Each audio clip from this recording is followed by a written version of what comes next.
If you had Naomi equals sign Tanaka, it doesn't matter what script is being used. People will understand the given name is being put first, the family name is being put last.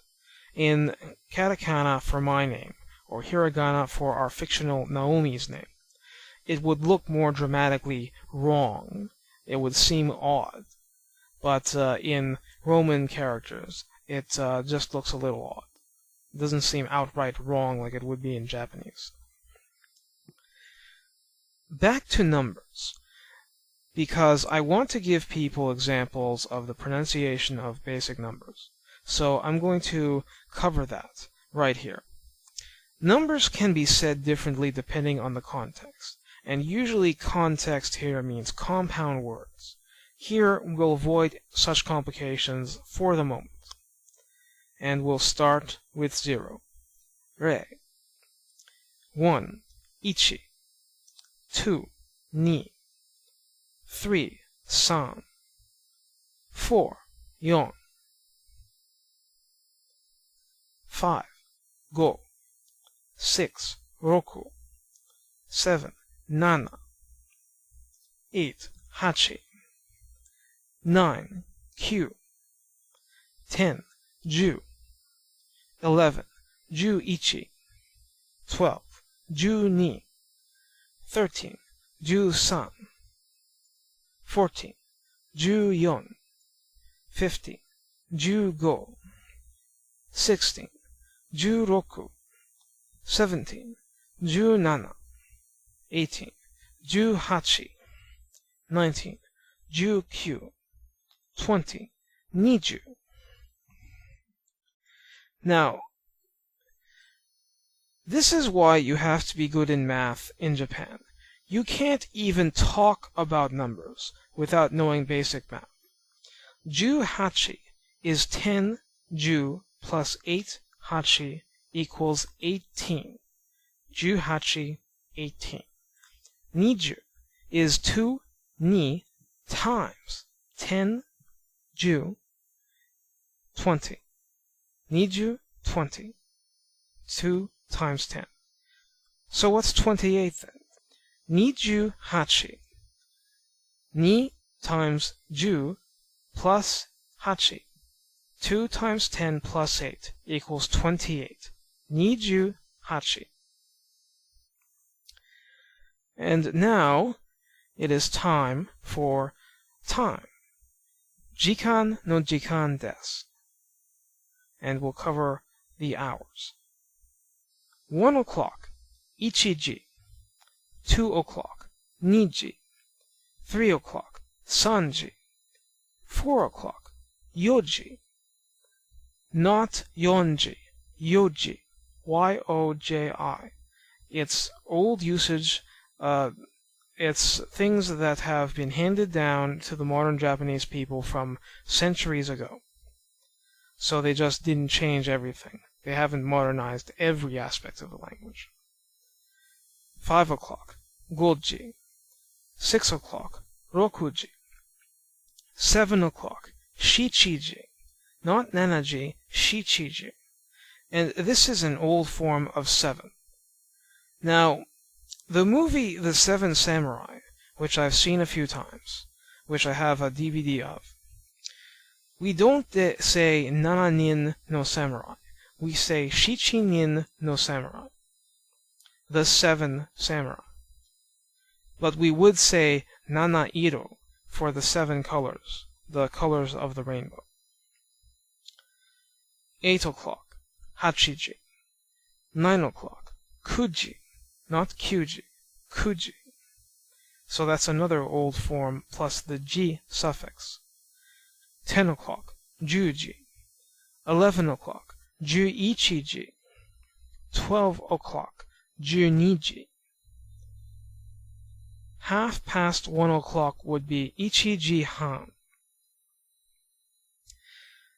Han means half, so that would be 1. 1 o'clock plus half an hour.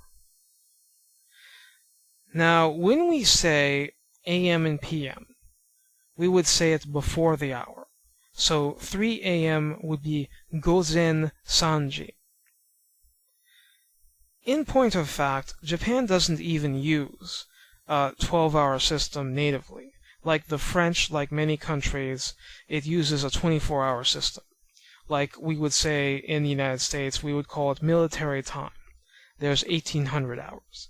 Well, there would be Juhachiji, which would be 6 p.m. 12 p.m., noon, plus 6 hours would be 6 o'clock in the afternoon.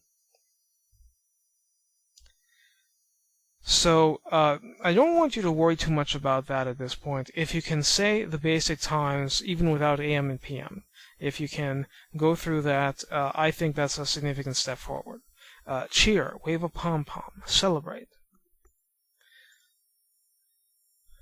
One thing to point out is using O as a prefix. When you use O as a prefix, you are denoting another party with respect, without actually messing with pronouns, like the feared anata.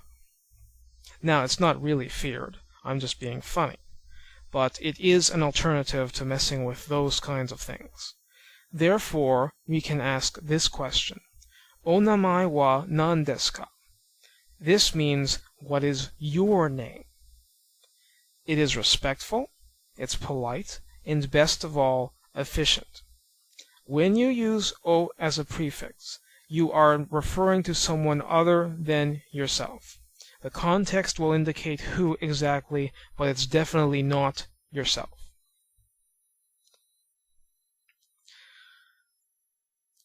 So we're not going to start asking random people to give introductions, but we will use our fictional Mary to give an introduction for herself through my non-girl voice. And she might say, Hajimemashite, Mary Hato desu. Arizona Daigaku no gakusei desu. Ima 2年生です。専門は日本語です。19歳です。どうぞよろしく。The translation. Pleased to meet you. I'm Mary Hart. I'm a student at Arizona University. I'm a sophomore right now. My major is in Japanese. I'm 19 years old. Thank you very much. Note that I used a translator's dramatic license to change the last part from best regards, which is something that would be more for business letters, to thank you very much, which has the spirit of it for a classroom introduction, and which is in no way stretching things at all. Lastly, I would like to go very quickly in explaining some of the sounds that are used in those katakana and hiragana charts, because it might be helpful to somebody learning how to pronounce this stuff. I'll go over the vowels and a few sounds, and you should be able to take it on your own from there, because it's mostly about the vowels. And so we start. A, I, U, E, O. And just so you know, that's A, I, U, E, O. A, I, U, E, O. And now with a consonant. Ka, ki, ku, ke, ko. Kya, kyu, kyo. And somewhat related, the G, which is like the K parts with a little quotation mark added to differentiate. Ga, gi, gu, ge, go. Gya, gyu, gyo. Beyond this, we have the N sound, n.